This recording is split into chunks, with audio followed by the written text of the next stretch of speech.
Ma'am ma'am हो गया। हाँ दिखाओ। थोड़ा ढंग से नहीं लिखा है वैसे। दिख रहा है? थोड़ा और क्लियर करो।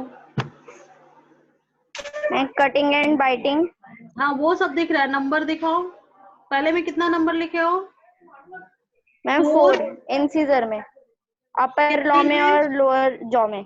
2 ठीक है। 4 4 6 6, इधर भी 16 हो गया, इधर भी 16 हो गया, 32 ठीक है।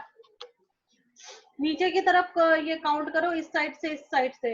अपर जॉ का काउंट करो, लोअर जॉ का। इधर से वर्टिकल नहीं, हॉरिजॉन्टल कर दियो, वर्टिकल करो इधर से ऐसे। मैम यहाँ पे टोटल भी लिखना है?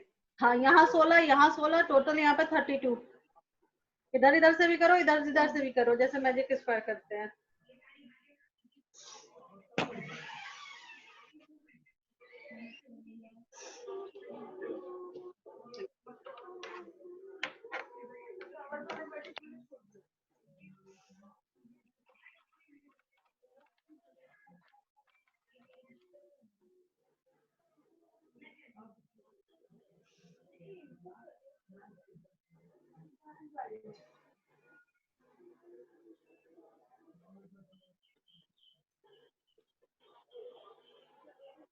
लिख दिया, 32 आ रहा है।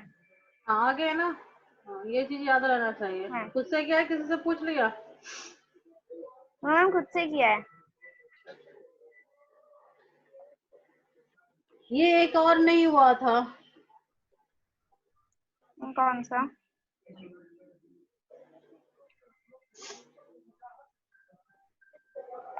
स्टारफिश वाला किए थे? Yes ma'am.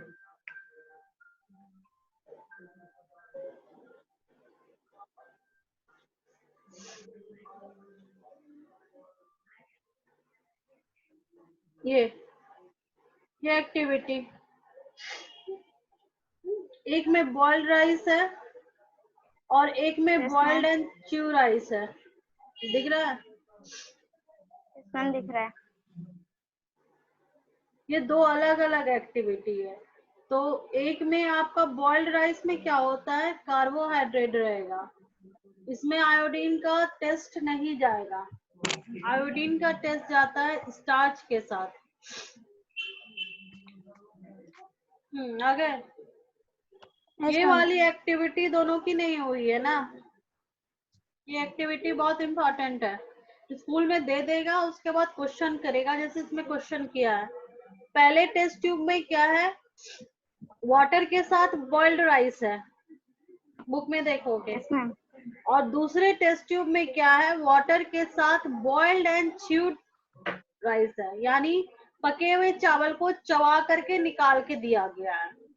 देख, ये स्लाइवा का टेस्ट है कि हमारे माउथ में किस चीज का डाइजेशन होता है, और क्यों इसमें आयोडीन टेस्ट नहीं पास किया और बी वाले में आयोडीन टेस्ट पास किया। आयोडीन टेस्ट स्टार्च के लिए होता है। Got it? तो जो बॉइल्ड राइस होता है वो कार्बोहाइड्रेट होता है, प्योर कार्बोहाइड्रेट। ओके, कार्बोहाइड्रेट का ही एक फॉर्म होता है स्टार्च। तो स्टार्च आपका जो कार्बोहाइड्रेट रहता है, जब हम इसको मुंह में चबाते हैं, यानी जब राइस को या रोटी को आप मुंह में चबाते हो, कल भी मैंने बोला था कि जब हम च्यू करते हैं तो स्लाइवा में एमाइलेज होता है, वो उसके साथ मिल जाता है और कार्बोहाइड्रेट को किस में कन्वर्ट कर देता है, स्टार्च में। ओके, उसी का एक फॉर्म है, सिंपल फॉर्म है स्टार्च। तो ए में अगर हम आयोडीन सॉल्यूशन देंगे तो वो हमारा टेस्ट नहीं देगा, जबकि बी टेस्ट ट्यूब में स्टार्च है, ए टेस्ट ट्यूब में तो मैम बोलो। कार्बोहाइड्रेट्स में ही स्टार्च पाया जाता है? कार्बोहाइड्रेट का ही फॉर्म है, समझे? कार्बोहाइड्रेट में स्टार्च नहीं पाया जाता, कार्बोहाइड्रेट का एक सिंपलेस्ट फॉर्म है starch. Carbohydrate is the complex form. आपको दिखाया था ना डाइजेशन में कार्बोहाइड्रेट, फिर उसको तोड़ा था छोटे छोटे लिंक में, तो शुगर बना। तो शुगर भी कार्बोहाइड्रेट ही है, लेकिन वो उसका सिंपल फॉर्म है। जो राइस में जो कार्बोहाइड्रेट होता है वो कॉम्प्लेक्स फॉर्म होता है। Got it. तो yes स्टार्च भी ma'am, आपका कार्बोहाइड्रेट का ही होता है। तो ये क्या हो गया, आपका जो बी है वो आपका आयोडीन टेस्ट देगा, ए टेस्ट ट्यूब आपका आयोडीन टेस्ट नहीं देगा, क्योंकि आयोडीन टेस्ट स्टार्च के साथ होता है। स्टार्च कार्बोहाइड्रेट का एक फॉर्म है, इससे पहले भी मैंने पढ़ाया है। जब लीफ जब फूड बनाती है तो बनाती तो मैं वो साउंड धीरे आ रही है। यार तुम अपना वॉल्यूम देखो, हम भी देख लेते हैं। वॉल्यूम तो ठीक है। जब लीफ जब बनाती है, ठीक आ रहा है अब? यस मैम, थोड़ा थोड़ा आ रहा है तेज। जब लीफ जब खाना बनाती है तो उसको किस फॉर्म में रखती है, स्टार्च के फॉर्म में। और वहां भी हम लोग स्टार्च का टेस्ट किए थे। और यहाँ भी आप जब चबाते हो कोई भी चीज तो कार्बोहाइड्रेट का एक फॉर्म है स्टार्च, उसमें वो कन्वर्ट हो जाता है, क्योंकि हमारे स्लाइवा में कुछ एंजाइम्स होते हैं। उस एंजाइम्स के कारण कार्बोहाइड्रेट का डाइजेशन शुरू हो जाता है। अब वो सिंपलेस्ट फॉर्म में, कॉम्प्लेक्स से सिंपलेस्ट फॉर्म यानी स्टार्च में आ जाता है। Got it. तो ये वाला एक कर लोगे। इसके बाद आज क्या पढ़ना था हमें? मैम फूड पाइप से मैम वो हाँ, food peristaltic. Pipe and oesophagus. Food pipe को हम एसोफेगस भी कहते हैं। ये एक पैसेज है, ठीक, जिससे हमारा खाना जो है हमारे माउथ से स्टमक में जाता है। आवाज आ रही है? Yes ma'am, yes ma'am. Clear आ रही है? Yes ma'am. ये आप देख लो, यहाँ पे ये पाइप है और ये क्या है, स्टमक है। तो इसी पाइप से जाता है। तो इस पाइप में एक तरीके का मूवमेंट होता है, ये सीधे ऊपर से नीचे धक से नहीं गिर जाता। समझो कि एक पाइप है, उसमें खाना देते हैं तो सीधे नीचे गिर जाता है, वैसा नहीं है। बहुत टाइट पाइप होता है, तो उसमें एक तरीके का मूवमेंट होता है। इस तरीके से एक बार खुलता है, बंद होता है, फिर खुलता है, बंद होता है, सो ऑन, ऐसे मूवमेंट होता है। खुलना, बंद होना, खुलना, इस तरीके से मूवमेंट होता है। The movement is called peristaltic movement. Okay, ये मूवमेंट यहाँ पे भी दिखा रहा है कि इस तरीके से ऐसे ऐसे करके जा रहा है। तो इस मूवमेंट से क्या होता है, वो ऊपर से पुश करते हुए नीचे की तरफ जाता है और फूड जो है स्टमक के अंदर आ जाता है। ओके, तो यहाँ पे लिखा हुआ है food is push down by the movement of the wall. वो मूवमेंट कहाँ से आता है, वो जो वो फूड पाइप का वॉल है उसमें से ऐसे मूवमेंट आता है, इस तरीके। ओके, तो ये मूवमेंट आता है। तो ये मूवमेंट आपके एलिमेंट्री कैनाल में आता है और वो इसलिए आता है कि वो फूड को नीचे डाउनवर्ड की तरफ करता है। ठीक, अगर आपका खाना या इंटीग्रेशन में बता रहा था at the time food is not accepted, अगर आपका खाना नहीं, स्टमक को नहीं, मान लो कुछ गंदा खा लिए, ठीक, तो स्टमक वो नहीं लेगा और तब उस समय क्या होगा, वॉमिटिंग हो जाएगी। या अधिक खा लिए तब भी वॉमिटिंग हो जाएगी, या कोई और डिसऑर्डर हो चुका है उसमें पहले से, आपका जो फूड पॉइजनिंग वगैरह हो गई है, तब भी क्या हो जाएगा, वॉमिटिंग हो जाएगी। तो अगर फूड, याद रखो हमारा बॉडी बहुत ज्यादा जो होता है ना वो सेंसिटिव होता है। अगर आप तरीके का खाना नहीं लोगे तो वो वॉमिट कर देगा। तो ये वॉमिटिंग भी उसी तरफ से जाएगी और उसी तरीके से ऊपर से आपका निकल जाएगा। ओके, उसके बाद सेकेंड आपका क्या है, स्टमक है। स्टमक किस तरीके का होता है, थिक वॉल यानी मोटा वॉल का आपका बैग होता है, बैग लाइक स्ट्रक्चर। समझे, एक तरफ मोटा एक तरफ घुमा हुआ, इस तरीके से रहता है, यानी सीधे एक बैग नहीं होता है आपका। ऊपर में क्या होता है, चौड़ा होता है, नीचे में जाकर के एस शेप में आपका पतला हो जाता है, यू शेप, या ऐसे करके कह दो यू शेप में। ओके, फिर ऐसे घूमता है आपका, इस तरीके से मोटा होगा, इस तरीके से यू शेप में जाएगा, फिर यहाँ से पाइप निकल जाएगा उसमें। तो ये आपका क्या करता है, ये खाना रिसीव करता है स्मॉल इंटेस्टाइन। और इसमें बहुत सारे, सब में मैंने बोला कि इनर लाइनिंग में कोई ना कोई आपका एंजाइम सिक्रीट होता रहता है। तो यहाँ पे क्या क्या होता है याद रखना, वेरी इंपॉर्टेंट। डाइजेस्टिव जूस में हमारा जो है स्टमक के इनर लाइनिंग से क्या सिक्रीट होता है, म्यूकस। हाइड्रोक्लोरिक एसिड को क्या बोलते हैं, HCl। ओके। और डाइजेस्टिव जूसेस होते हैं, इसमें नेम नहीं दिया है। म्यूकस क्यों निकलता है? क्योंकि रफ अगर रहेगा तो इसमें कोई काम नहीं होगा, तो ये सरफेस को स्मूथ करने के लिए उसके इनर लाइन से पहले म्यूकस निकलता है। हमारे जीभ से जैसे स्लाइवा निकलता है, ओके, वैसे ही आपका जो है बकल कैविटी से जैसे स्लाइवा निकलता है, वैसे इनर लाइनिंग से म्यूकस निकलेगा। म्यूकस आपका निकलता है। उसके अलावा जो हाइड्रोक्लोरिक एसिड होता है, उसका क्या काम होता है? उसका काम होता है जो हम खाना खाएं वो बहुत आपका जो उसमें कुछ बैक्टीरिया वगैरह चले गए हैं, तो उसको वो क्या करता है? किल करता है। ओके। और इसके साथ फिर और क्या होता है?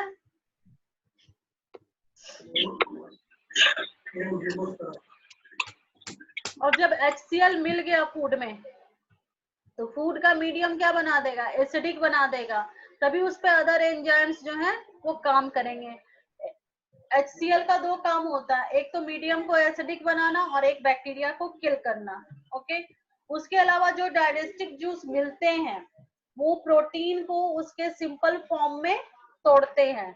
एमाइनो एसिड उसको बोलते हैं। प्रोटीन का जो आपका केमिकल नेम है वो एमाइनो एसिड है। तो प्रोटीन के जो सबसे सिंपलेस्ट फॉर्म है एमाइनो एसिड, उसमें वो तोड़ते हैं। तो स्टमक का यही काम है। स्टमक में तुमको 3 चीज बताया, एक बैग लाइक स्ट्रक्चर है, यू शेप में आ जाता है, चर्निंग होती है इसमें, इसको पहले बताया गया है। उसके बाद इसमें से क्या क्या सिक्रीट होते हैं? म्यूकस। म्यूकस इसके इनर लाइन को प्रोटेक्ट करता है। किसके? म्यूकस, स्टमक के। सेकंड क्या है? HCl। HCl बैक्टीरिया को किल करता है और फूड के मीडियम को एसिडिक बनाता है ताकि डाइजेशन का प्रोसेस शुरू हो। और तीसरा डाइजेस्टिव जूस, आपको इसमें नेम नहीं दिया हुआ, नेम रहता है छोटे क्लास में, उसने नेम अभी नहीं मेंशन किया। प्रोटीन को डाइजेस्ट करता है, प्रोटीन को डाइजेस्ट नहीं करता, सिंपलेस्ट फॉर्म में तोड़ता है। अभी डाइजेशन कहीं नहीं होगा, डाइजेशन होगा स्मॉल इंटेस्टाइन में। अब यहाँ पे इतना काम होता है, चर्निंग होता है, चर्न कर देता है वो स्टमक, और ये सारे आपके जो है चीजें मिला देते हैं। उसके बाद क्या है? Small intestine. स्मॉल इंटेस्टाइन सबसे बड़ा पार्ट और सबसे इम्पोर्टेंट पार्ट है। लेंथ वाइज भी ये सबसे लंबा होता है। इसका लेंथ कितना होता है? 7.5 मीटर। समझे? आप देखो 7.5 मीटर कितना लंबा होगा। उतना लंबा रहता है, जो ऐसे कॉइल करके एकदम गुथा हुआ ऐसे रहेगा। समझे? इस तरीके से एकदम रहता है। अगर उसको खोलोगे तो वो 7.5 मीटर का होता है। यहाँ पे 2 ग्लैंड के जूस आके मिलते हैं, लीवर के से और पेंक्रियाज से और बाइल से भी। पर क्या होता है? लीवर हमारे बॉडी का सबसे बड़ा ग्लैंड है, सबसे इम्पोर्टेंट तो नहीं, सबसे बड़ा है। एक्सोक्राइन ग्लैंड है, इंडोक्राइन ग्लैंड होता है एक्सोक्राइन। लीवर का अलग इम्पोर्टेंट। अगर लीवर खराब हो जाता है तो लोगों का डाइजेशन नहीं होने लग जाता है, डाइजेशन में बहुत प्रॉब्लम आती है। रेडिश कलर का होता है, रेडिश ब्राउन कलर का होता है।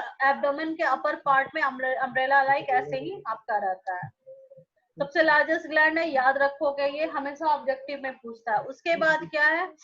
यहाँ से बाइल जूस जो है सिक्रीट होता है, जो गॉल ब्लैडर में जाके स्टोर रहता है। ओके। गॉल ब्लैडर जो लीवर के साथ आपको गोल जैसा दिखा था, that is called gallbladder. और गॉल ब्लैडर में जो बाइल जूस रहता है उसका काम क्या रहता है? उसका काम रहता है फैट का डाइजेशन। ओके। फैट के सिंपलेस्ट फॉर्म में तोड़ता है। स्टमक में प्रोटीन को सिंपल फॉर्म में तोड़ा था, समझ में आया? यहाँ पे फैट को सिंपल फॉर्म में तोड़ा। कार्बोहाइड्रेट का तो मुंह से ही स्टार्ट हो गया है, स्लाइवा से ही। स्मॉल इंटेस्टाइन में प्रोटीन की बात हो गई, सॉरी स्टमक में, और स्मॉल इंटेस्टाइन में आपका फैट भी टूट गया। उसके बाद पेंक्रियाज होता है। पेंक्रियाज एक क्रीम कलर का ओके ग्लैंड होता है, जो स्टमक के नीचे लीफ लाइक स्ट्रक्चर होता है। जैसे स्टमक होता है वहां पे ऐसे लीफ की तरह स्ट्रक्चर होता है। इससे क्या निकलता है? पेंक्रिएटिक। पेंक्रियाज से जो जूस निकलता है उसको पेंक्रिएटिक जूस बोलते हैं। लीवर से जो निकलता है उसको बाइल बोलते हैं।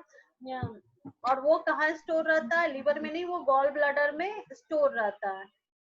पेंक्रिएटिक जूस जो है वो दोनों पे काम करता है, कार्बोहाइड्रेट पे भी और प्रोटीन पे भी। अभी उतना सिंपल फॉर्म में नहीं आया, थोड़ा सिंपल फॉर्म में आया, उससे भी सिंपल फॉर्म में तोड़ देता है कार्बोहाइड्रेट और प्रोटीन को इनटू द सिंपलर फॉर्म, यानी सिंपल से भी सिंपल। ओके। जैसे एक बार एक टुकड़ा किया, उससे भी और टुकड़ा किया, तो that is called simple form.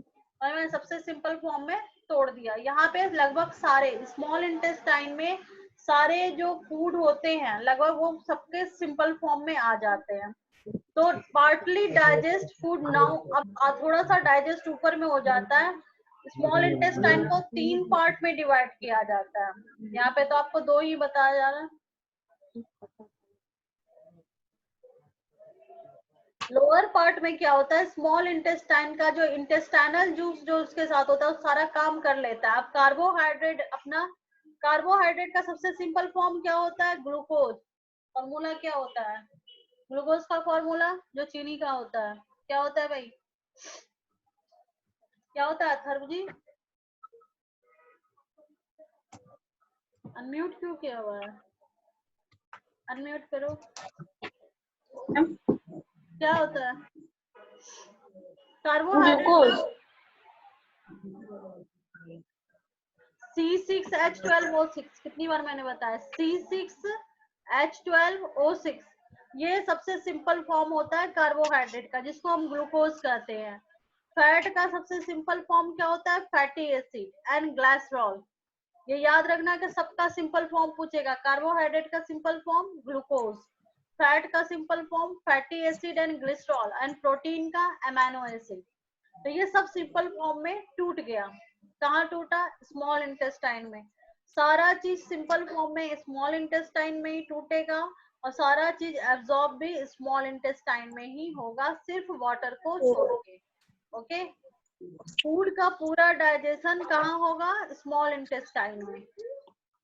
Small intestine की बात करते हैं तो वहां पे डाइजेशन मतलब ब्रेक डाउन कंप्लीट हो गया। अगर यहाँ तक का हम बात करते हैं तो यहाँ तक के बाद में ब्रेक डाउन हो गया, सारे एंजाइम्स मिल गए। कार्बोहाइड्रेट अपने सिंपल फॉर्म ग्लूकोज में आ गया, प्रोटीन अमीनो एसिड में आ गया, and fat glycerol and fatty acid में आ गया।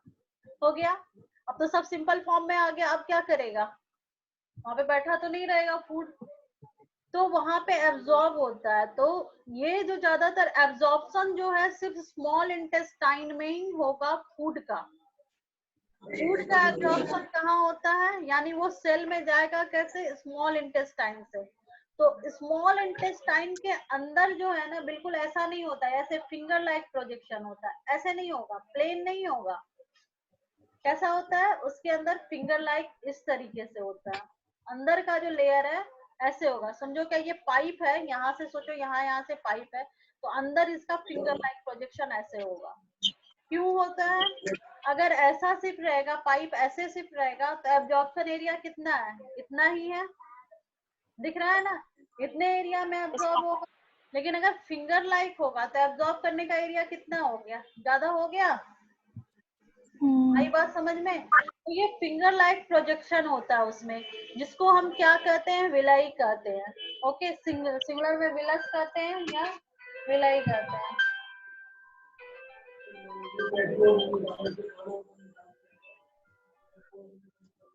आ गए? तो विलय क्या करता है, विलय का फंक्शन क्या है, विलय का फंक्शन क्या है, क्या वो इंक्रीज करता है surface area for absorption of the digested food. Digested food के सरफेस एरिया को बढ़ाता है। ओके, समझ में आया? नहीं तो ऐसे वो कम होगा, उससे अधिक होगा, तो डाइजेस्ट करने के लिए उसके एरिया को वो बढ़ाता है। Each villus has a network of thin and small, और इस विलाई में क्या होता है, जैसे दांत में आपके सब जगह नर्व्स वेसल है, चाहे यहाँ हो, आंख में भी दिखते होंगे आपको, ब्लड वेसल्स दिखते हैं ना भाई, तो वैसे ही विलाई में ब्लड वेसल्स होते हैं। सारा चीज लाने ले जाने का काम कौन करता है, खून करता है, ब्लड करता है, चाहे ऑक्सीजन लाना हो या कार्बन डाइऑक्साइड ले जाना हो, या डाइजेस्टेड फूड को सेल तक पहुंचाना हो, या वहां से अनडाइजेस्टेड मटेरियल को बाहर करना हो, ट्रांसपोर्ट करने का काम हमारे शरीर में ब्लड करता है। यहाँ पे बहुत स्मॉल ब्लड वेसल्स होते हैं जो सरफेस से क्लोज होते हैं यहाँ से, और वो क्या करते हैं, ये डाइजेस्टेड फूड को सक करके सारे सेल में पहुंचाएंगे। आई बात समझ में कुछ, कैसे डाइजेशन होता है? Yes, ma'am. एक बार मैं बताती हूँ।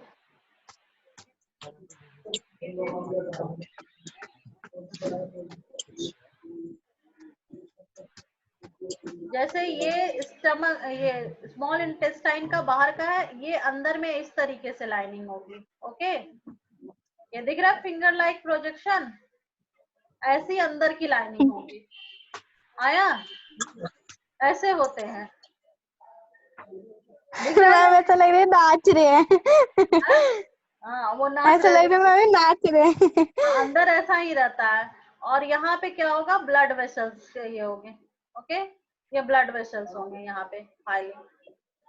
Got it? ये ब्लड वेसल्स रहते हैं सब जगह पे, आपके ब्लड वेसल्स होंगे। अब यहाँ पे क्या है, खाना आपका ब्रेक डाउन हो गया सिंपल फॉर्म में, सारे खाने होंगे, यहाँ पूरा पाइप होगा, यानी बड़ा सा, हम तो एक साइड का बता रहे हैं, दूसरी तरफ भी ऐसा होगा। समझ में आया? ये इंटेस्टाइन को अगर कट कर देंगे ना हम, तो ऐसा ही दिखेगा लंबे से। ओके, ऐसा ही दिखेगा। समझ में आया? तो यहाँ पे अब सारा डाइजेस्टेड फूड है, तो वो क्या होगा, इसके अंदर से सब जगह से ब्लड के अंदर जाएगा, और ब्लड से फिर शरीर के डिफरेंट पार्ट में चला जाएगा। Got it? आई बात समझ में? स्टमक का लाइनिंग अलग होता है और स्मॉल इंटेस्टाइन का लाइनिंग अलग होता है। समझो पाइप रहेगा तो इसके अंदर की लाइनिंग ऐसे होगी। Got it? Finger like projection आ रहा है? और यहाँ पे वो आप Yes, ma'am. डाइजेशन भी करेगा, और यहाँ पर से फिर इसमें ब्लड वेसल्स होंगे, और ये यहाँ से फूड जो है यहीं से विलाई से एब्जॉर्ब हो जाएगा, और फिर आपके बॉडी के डिफरेंट पार्ट में चला जाएगा। इसी को हम क्या कहते हैं, विलाई कहते हैं। ओके, ये this is the finger like, जो इंटेस्टाइन के इनर में होगा, इनर लेयर में होगा, ना कि आउटर लेयर। आउटर लेयर तो आपका प्लेन ऐसे रहेगा। आ गया कैसे काम करेगा? आया या Yes, नहीं? ma'am. तो ये होता है आपका विलय। अब आगे बढ़ेंगे, तो यहाँ पे आपका खाना आपका ब्रेक डाउन भी हो गया और एब्जॉर्ब भी हो गया। एब्जॉर्ब हो करके ब्लड वेसल्स के थ्रू आपके सारे सेल में चले जाएंगे। ठीक, एब्जॉर्ब कर लिया। ट्रांसपोर्टेशन का काम कैसे होता है, via blood vessels to different organ, यानी जितने ऑर्गन है, चाहे यहाँ यहाँ यहाँ एवरीवेयर, आपके बॉडी के सारे पार्ट में आपके पहुंच जाएंगे। समझे? और यूज टू बिल्ड, फिर वही सिंपल फॉर्म करके ब्लड एब्जॉर्ब करता है सिंपल फॉर्म, इसलिए हमारा हम जो खाते हैं वो कॉम्प्लेक्स फॉर्म होता है। यहाँ से जाके यहाँ से सिंपलेस्ट होना शुरू हो जाता है, स्मॉल इंटेस्टाइन में जाके एकदम सिंपल हो जाएगा, और उसके बाद फिर क्या हो जाएगा,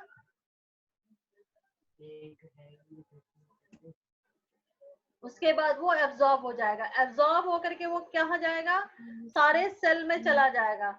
सारे सेल में चले जाने के बाद फिर वो वहां पे जिसकी रिक्वायरमेंट जो होती है वो बनाता है। फिर हमारे बॉडी के रिपेयरिंग या बॉडी का डेवलपमेंट होता है, तो वो सारे आपके होते हैं। तो ये जो प्रोसेस होता है एब्जॉर्ब करके सारी जगह ले जाना, the process is called assimilation. What is assimilation? This is called assimilation. तो व्हाट इज द एसिमिलेशन?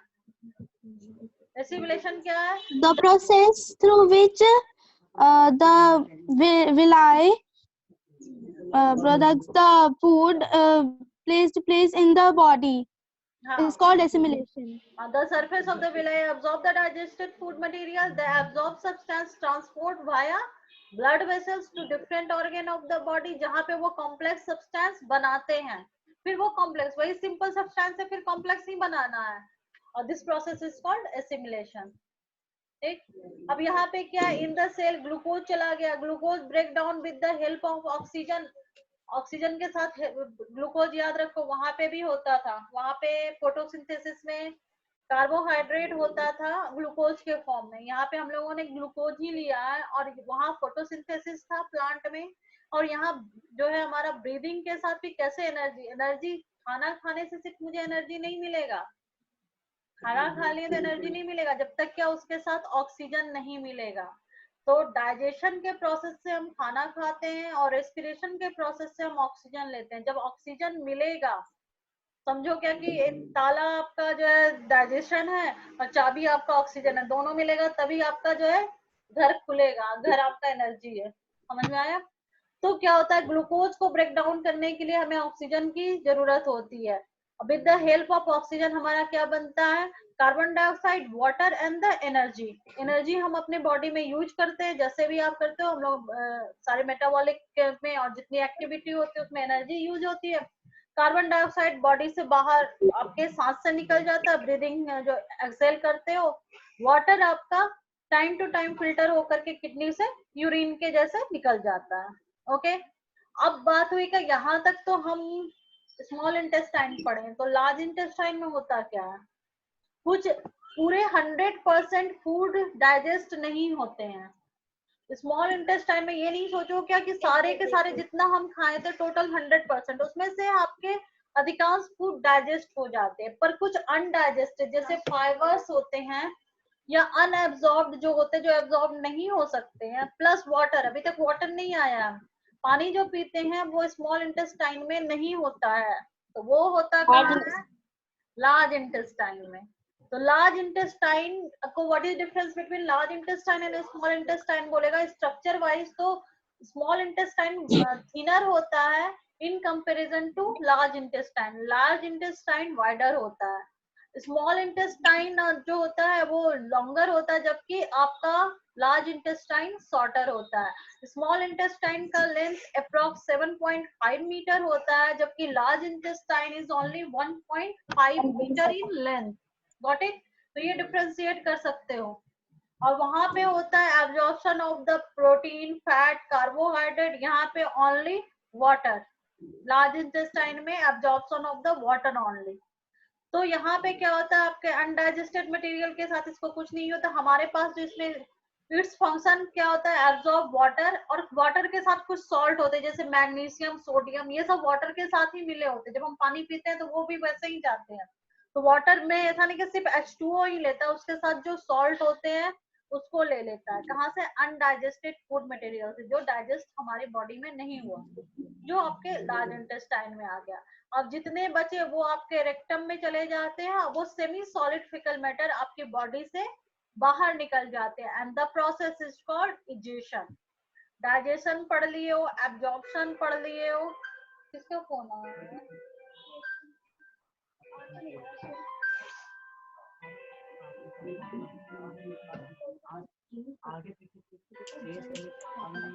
पापा का तो पहले आया था, फिर मेरा कॉल नहीं आ रहा, देख लेंगे। तो इसको क्या कहते हैं? This is called egestion. क्या कहा जाता है? Digestion. इजेशन कहा जाता है। समझे? जो बॉडी से आपके अनडाइजेस्टेड फूड बाहर निकलते हैं, द प्रोसेस, उस प्रोसेस को क्या कहा जाता है? इजेशन कहा जाता है। The remaining waste passes through the our body, the process is called egestion. तो ये यहाँ तक में आपके जो है डाइजेशन वाला जो जितना पूरा है वो आपका कंप्लीट हो गया। अब यहाँ पे आ गया है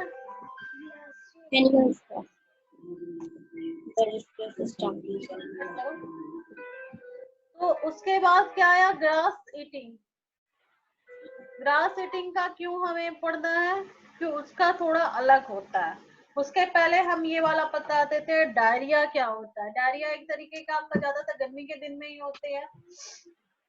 क्यों होता है? क्योंकि अगर फूड पॉइजनिंग से, या आप थोड़े दिन पहले के रखे हुए खाने या बाहर का स्ट्रीट फूड खा रहे हो या गंदा पानी पी रहे हो, तो उससे क्या हो जाता है? डायरिया हो जाता है। डायरिया में क्या हो जाता है? आपके जो खाना जो है वो डाइजेस्ट नहीं होने लगता है, आपके जो डाइजेस्टिव सिस्टम में इन्फेक्शन हो जाता है। समझ में आया? जिसको हम लोग बोलते हैं फूड पॉइजनिंग हो गया। और ये अगर इसको सही समय पे जल्दी से कंट्रोल नहीं करेंगे तो फेटल होता है। फेटल का मतलब क्या होता है? यानी जिसको डायरिया हुआ वो मर भी सकता है। फेटल मतलब होता है मरने का कंडीशन आ जाना। समझे? क्यों फेटल हो जाता है? क्योंकि एक तो आपके बॉडी से एक्सेसिव वाटर और सॉल्ट जो है निकलने लगता है। डायरिया में क्या होता है? बिल्कुल आपका जो पानी जैसा स्टूल पास होने लगता है बॉडी से। तो इस कारण क्या हो जाता है? आपके बॉडी मसल श्रिंक करने लग जाती है। तो उसमें क्या होता है कि डॉक्टर क्या बोलता है? एक ही चीज बोलता है, ORS का जो है सॉल्यूशन पीने के लिए। ORS क्या होता है? Oral rehydration solution. वो पैकेट में आपके मेडिकल वाले केमिस्ट के दुकान में मिल जाते हैं। अगर उस समय आपके पास नहीं है तो ORS बनाया भी जाता है। बोला गया एक आप क्लीन वाटर ले लिया जाता है, उसमें 1 टेबल स्पून शुगर और 1 पिंच जो है आप सॉल्ट दे करके उसको डिसॉल्व करके लगातार पिया जाता है, ताकि बॉडी में वाटर का कमी नहीं हो। नहीं तो वाटर की कमी से डायरिया में क्या हो जाता है? फेटल हो जाता है, यानी लोग मर जाते हैं। तो ये डायरिया का आपका है। अब इसके बाद है कि जो ग्रास ईटिंग एनिमल है, जैसे आपका काऊ है, फैलो, या जितने भी देखते हो, एलिफेंट हो या बकरी हो, तो उसका जो है थोड़ा डाइजेस्टिव सिस्टम जो है हम लोगों से अलग होता है। वो क्या करते हैं, एक बार में पहले देखोगे गाय वगैरह सीधे खाना खा लेती है, चबाती नहीं है, सीधे वो सॉलो करती है। अगर आप गाय वगैरह खाती है तो वो सीधे निगलती है। निगल के क्या करते हैं, वो पहले क्या कर देता है, आ गया इसका। मैम हाँ बोलो। मैम ये जो पीछे टेबल दी गई थी जिसमें कैसे कौन से जानवर क्या खाते हैं और कैसे खाते हैं, उसमें ईगल स्वैलो करती है। कोई भी बर्ड जो है उसको दांत नहीं होता है, कोई भी पक्षी जो होता है वो टीयरिंग करेगा फिर सॉलो करेगा। ओके, कुछ तो पूरा सही सही खा लेता है, कुछ चीर चीर के। अब इतना बड़ा को कर लिया तो वो तो अजगर नहीं है, निगल देगा। अजगर तो कितना बड़ा भी निगल लेता है, वो उसका जॉ बड़ा हो जाता है। पर चिड़िया का तो दांत चाहे कितना भी हो तो इतना ही खुलेगा, अगर ईगल का भी खुलेगा। तो वो टीयर करके फिर खा लेते हैं, क्योंकि बर्ड में तित नहीं होता, चिड़िया के पास तित नहीं होता। तो जितने बर्ड होंगे वो सब सॉलो करेंगे। Okay, yes ma'am. यहाँ पे क्या बताया गया है, क्या कि आप पहले फटाफट वो लोग क्या करते हैं, खाना खा लेते हैं। उसके बाद वो क्या करते हैं, कहाँ से हम पढ़ाते पढ़ाते कहाँ चले गए। हाँ, ह्यूमन बोलते हैं। इस तरीके के जो एनिमल होते हैं वो एक बार ग्रास को खा लेते हैं और खा के वो स्टमक में स्टोर करते हैं। पहले स्टमक में स्टोर कर लेते हैं, एक चबाते नहीं है। और उस समय उसके स्टमक को क्या कहते हैं, रूमेन कहते हैं। यहाँ पे वो फूड को रख लिया। ओके, अब उसके बाद क्या करते हैं, धीरे धीरे उसको वहां से निकालते हैं, अच्छे से फिर उसको कटिंग करते हैं। जो अच्छे से चबाना जो होता है वो धीरे से जब बैठ जाएंगे तब कटिंग करेंगे। ओके, स्क्रू में ही चबा करके हम लोग की तरह नहीं खाते, पहले वो निगल लेते हैं, उसके बाद वो रूमेन से बाहर निकालते हैं, उसे कटिंग करते हैं। जब अच्छी तरीके से फिर उसके लंप बना करके च्यू करके फिर उसको वापस डालते हैं। तो इस प्रोसेस को, जो कटिंग का प्रोसेस होता है, जो ह्यूमन से निकाल करके फिर उसको अगेन च्यू करना, the process is called rumination. Okay, ma'am rumen से कहाँ निकालते हैं? मुंह पे, उस फेगस में? अच्छा, मुंह में, समझे। हाँ पहले जादू कर स्टमक में दिया। डाल दिया, पहले स्टमक में डाल दिया। ओके, और उसके बाद फिर क्या करेगा, धीरे धीरे वो मुंह से उस स्टमक से निकालेगा, फिर अच्छे से चबा करके फिर डालेगा। ठीक, तो ये प्रोसेस क्या कहलाता है, रूमिनेशन कहलाता है। और इस तरीके के जितने एनिमल होंगे, जैसे कॉ है या बेफेलो है या इस तरह के याक है, तो ये सब क्या कहलाते हैं, रूमिनेंट्स कहलाते हैं। समझे, जो एक बार में इनको सीधे इनके पेट का नाम दे दिया। क्या हुआ। इनको इनके पेट का नाम दे दिया। हाँ हाँ, वो नहीं, ये प्रोसेस को र्यूमेन, हाँ र्यूमेन, उसके पेट स्टमक को र्यूमेन कहते हैं, दिस प्रोसेस को रूमिनेशन कहते हैं। और इस तरीके के एनिमल को क्या कहेंगे, रूमिनेंट्स कहेंगे। तो 3 वर्ड है, rumen, rumination and ruminants. Okay, grass हम लोग नहीं खा सकते। ग्रास क्या होता है, हम लोग नहीं खा सकते। हम लोग ग्रास खा लेंगे लेकिन डाइजेस्ट नहीं होता हम लोगों में ग्रास। ओके, तो यस मैम। क्योंकि हम लोगों के पास वो बैक्टीरिया, पेट में एक बैक्टीरिया होता है जो ग्रास को, उसके सिंपल फॉर्म सेल्यूलोज होता है ग्रास में। और हम लोग कार्बोहाइड्रेट, प्रोटीन, फैट को कर सकते हैं, सेल्यूलोज को नहीं कर सकते। Cellulose a type of carbohydrate ही है। ओके, यहाँ पे लिखा है ग्रास में क्या होता है, सेल्यूलोज होता है, जो एक तरीके का कार्बोहाइड्रेट होता है। तो बहुत सारे एनिमल जिसमें हम लोग भी हैं, हम लोग ग्रास को डाइजेस्ट नहीं कर सकते हैं। ओके, क्यों, क्योंकि सेल्यूलोज को जो डाइजेस्ट करने के लिए बैक्टीरिया होता है वो हमारे स्टमक में नहीं होता है। That's why we can't digest cellulose. और इसके जो होते हैं स्मॉल इंटेस्टाइन के बाद इसके बहुत सारे पार्ट होते हैं इंटेस्टाइन में। अब तो रूमिनेंट के पास क्या होता है, लार्ज सैक लाइक स्ट्रक्चर होता है between the small intestine and large intestine. Large intestine और स्मॉल इंटेस्टाइन के बीच में एक थैला होता है। ओके, सैक होता है। तो उसमें जो है इसका डाइजेशन होता है, किसका, सेल्यूलोज का।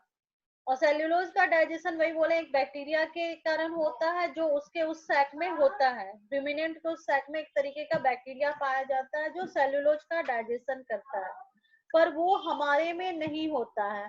ओके, तो हम लोग डाइजेशन नहीं कर सकते हैं सेल्यूलोज का। Got it? क्यों नहीं होता? ये बहुत इंपॉर्टेंट होता है। रूमेन क्या है, रूमिनेंट क्या है, रूमिनेशन क्या है? सेल्यूलोज का जो डाइजेशन है वो रूमिनेंट्स में होता है, बाद बाकी किसी एनिमल में क्यों नहीं होता है, यानी हम लोगों में नहीं होगा, क्योंकि वो certain kind of bacteria is not present in human and other animals. Okay, grass eating animal जितने होंगे सब में होगा, हिरन विरन सब में होगा, वो सब सेल्यूलोज पचा लेगा, लेकिन हम लोग या टाइगर वगैरह किसी में नहीं होगा। आ गए? तो ये एक अलग आपका था जोस का था। उसके बाद फिर आपका क्या है, आपका feeding and digestion in amoeba. Amoeba आपका क्या है, यूनिसेलुलर, एक सेल का बना हुआ सिंगल सेल एनिमल है, जो आपके पॉन्ड वाटर या वाटर में रहता है। सिर्फ एक सेल मेम्ब्रेन है, अंदर क्या एक जो सेल का स्ट्रक्चर बनाता है वही अमीबा है। साइटोप्लाज्म होता है, उसमें वैक्यूल्स होते हैं। उसके बाद ये क्या है, फॉल्स फुटिंग करता है, यानी पूरा ऐसे ऐसे करके निकलता है, इसका प्रोजेक्शन होता है, ये that is called pseudopodia. Okay, तो ये खाना कैसे खाता है अमीबा, इसी से खाता है। अब कैसे खाता है हम बता देते हैं। अभी है ना, थोड़ी देर में फिर ये ऑफ हो जाएगा, फिर 5 मिनट के बाद उसी आईडी पे कनेक्ट हो जाना। ओके, समझ में आया तुम लोगों को? Yes ma'am. हो जाएगा ना, तो 5 मिनट के बाद फिर उसी आईडी पे कनेक्ट हो जाना। अब आपका क्या होता है, अमीबा कैसे खाता है खाना। अमीबा का स्ट्रक्चर क्या होता है, इस तरीके का होता है, कोई भी स्ट्रक्चर बना दो अमीबा हो गया। आ गए? अब अगर कोई खाना आ गया तो अमीबा कैसे खाएगा।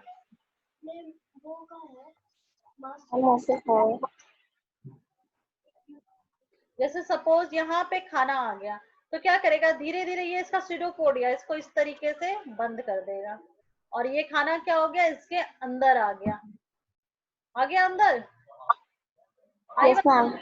और उसके बाद ये खाना क्या, ये अंदर साइटोप्लाज्म में इसमें घुमाते जाएगा, जितना खाना का सारा चीज है वो डाइजेस्ट कर लेगा, और जब डाइजेस्ट हो गया तो उसको फिर ऐसे ही बाहर करके निकाल देगा। तो इस तरीके से अमीबा में डाइजेशन होता है, यानी वो एक सिंगल सेल का, एक सिंगल सेल में इसमें कोई ऑर्गन होगा नहीं, एक आपका सिंगल एनिमल होता है लाइक दिस, कोई भी यहाँ पे अगर खाना आ गया तो फिर वो क्या करेगा, ऐसे करके बंद कर लेगा उसको। ठीक, ये फूड वैक्यूल बन गया। उसके बाद ये आपके बॉडी में ये घुमा लेगा पूरे साइटोप्लाज्म में, ये घुमा के एब्जॉर्ब कर लेगा। जब पूरा एब्जॉर्ब हो गया तो इस तरीके से उसको वो बाहर इजेशन यानी इजेक्ट कर देगा, निकाल देगा। आ गया समझ में अमीबा का कैसे होगा? Yes ma'am. Yes ma'am. आ गया ना? तो सिंगल सेल है, ऐसे करके उठाया, अपने में बंद किया, पूरे में घुमाया और उसको निकाल के बाहर कर दिया। तो इस तरीके मैम से उसने घुमाया क्यों? तो उसके पूरे बॉडी में, जैसे हमारे में ब्लड से जाएगा तो उसके भी तो पूरे साइटोप्लाज्म में जाएगा, ये पूरा साइटोप्लाज्म है तो इसमें पूरे में चला मैम गया। वो मुंह से ही खा के मुंह से ही नहीं निकाल सकता क्या? घुमाना जरूरी था। नहीं, उसका डाइजेस्टिव जूस सब मिलेगा क्या, नहीं समझे? अच्छा हाँ एक ही जगह पे थोड़ी होगा, जैसे चीनी को घुमा घुमा के पूरा सोलो एक जगह पे डालोगे तो तुरंत थोड़ी होगा। समझ में आया? तो ऐसा थोड़ी यहीं पे खा करके कैसे निकाले, खाएगा तो अंदर डालेगा ना भाई, फिर उसका उसका जितना बॉडी है उसमें पूरी बॉडी में घुमा के उसको डाइजेस्ट करेगा, फिर जब एकदम खत्म हो जाएगा कुछ नहीं बचा तो उसको बाहर फेंक देगा। आगे बात समझ में? Yes ma'am. ऐसे खाने की कदर नहीं है मैम, फेंक रहा है। हाँ, उसके बाद फिर वो एक ही उसका सेल है, उसमें ज्यादा कुछ नहीं है, सीधे उसी में एंजाइम्स होता है। तो वो जो वैक्यूल्स बनाता है उसको क्या कहते हैं, फूड वैक्यूल्स कहते हैं। ओके, जिसमें वो ट्रैप करता है, और उसको लेने का प्रोसेस को क्या कहते हैं, इनगल्फ। और वो जो मैंने बनाया प्रोजेक्शन, कोई भी प्रोजेक्शन बना सकता है, उसको क्या कहते हैं, स्यूडोपोडिया। स्यूडो मीन्स क्या होता है, फॉल्स, एंड पोडिया मतलब फूड, यानी फॉल्स फुट बनाता है, कभी इधर बना देगा कभी उधर बना देगा। तो ये इसका काम है। तो ये सबसे सिंपल वाले एनिमल में कैसे, अमीबा में कैसे डाइजेशन होता है, explain the process of digestion in amoeba with diagram, तो ये करोगे। आ गया? उसके बाद है digestive juice secreted into the food vacuoles में उससे सिक्रीट होता है, they act on the food पे करता है, उसको सिंपल में ले जाता है और एब्जॉर्ब करके क्या करता है, फिर उसी से वो अपना सारा काम करेगा, ग्रोथ, मेंटेनेंस, मल्टीप्लिकेशन जो भी। और जो अनडाइजेस्टेड पार्ट होता है वो क्या कर देता है, वैक्यूल से बाहर फेंक देगा, निकाल दिया। तो ये बिल्कुल बेसिक प्रोसेस है डाइजेशन का, और जो डाइजेस्ट किया उससे एनर्जी वो रिलीज कर दिया। आ गया? और क्या बात यस मैम। है? फिर चैप्टर ये आपका कंप्लीट हो गया। Got it? अब ये बहुत इंपॉर्टेंट चैप्टर है, इसको तैयार करोगे। स्कूल में क्या चल रहा है? मैम कुछ नहीं, यही चल रहा है। तो ये हो गया आपका, यहाँ पे दिखा रहा है amoeba ingest its food with the help of the false feet, जिसको हम क्या कहते हैं? Pseudopodia. What is meaning of the pseudo? Pseudo means false and podia मतलब फुट, जिसको हम फिट भी बोल रहे हैं। ये सारे काम हो जाएंगे। ये कॉलम है, ये सब तो कुछ है ही नहीं। एब्जॉर्प्शन ऑफ वाटर फूड क्या होता है? Which part of the digestive canal इस एब्जॉर्ब करने के लिए कौन होता है? Small intestine. चूइंग कहाँ होता है? बकल कैविटी में। किलिंग ऑफ बैक्टीरिया कहाँ होता है? स्टमक में। कंप्लीट डाइजेशन ऑफ फूड कहाँ होता है? स्मॉल इंटेस्टाइन में। फूड का, हाँ, कंप्लीट। और फॉर्मेशन ऑफ फिकस कहाँ होता है? Large intestine. लार्ज इंटेस्टाइन में। हाँ। Similarities and one difference between the nutrition of amoeba and human being. ये भी क्या सिमिलरिटीज है हमारे और अमीबा में, और क्या डिफरेंस है? इसको क्यों हो रहा है? ये तो खैर बना ही लिए हो।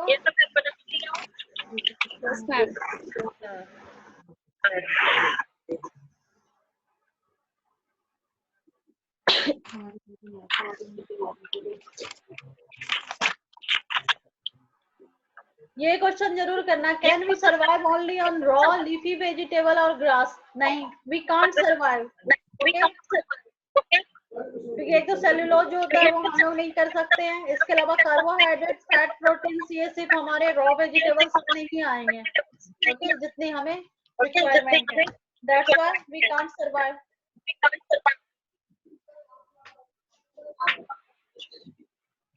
इसके बाद अब मैथ्स लेकर के रखना।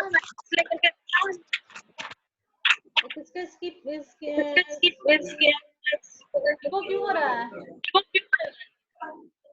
तुम लोगों को भी इको की आवाज सुनाई पड़ रही है? Yes ma'am.